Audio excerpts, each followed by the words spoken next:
এটা আপনি করছেন, এই ওই দেশে আপনার লোক পাশে দাঁড়াচ্ছে। ওই দেশে ওই দেশের পাশে দাঁড়ানোর মতো কোনো কেউ নাই। যার মুসলমানরা যারা দাঁড়াতো ওরা সব কোথাও ভাগিয়ে গেছে, চলে গেছে। আমেরিকায় যদি হস্তান্তর হয়, অর্থাৎ ট্রাম্প সরকার যদি আসে, সেক্ষেত্রে আপনি কতটা অ্যাডভান্টেজ পাবেন বলে মনে করছেন? আমি না, এটা এটা আপনি যে কথাটা আইনটা লড়ছেন, আইনটা লড়ছি, আশা করি আমি এটার একটা বিচার পাবো। কেন? আমি কনফিডেন্ট। কেন? কেন আমি বলি, ওনারা একটু ভয় পাচ্ছে আমেরিকাকে, কাকে? গভর্নমেন্ট, বাংলাদেশ গভর্নমেন্ট কাকে বলবো?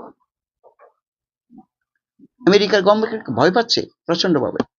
হ্যাঁ, ভয় পাচ্ছে যে যদি ভারত এবং আমেরিকা মিলে বাংলাদেশকে যদি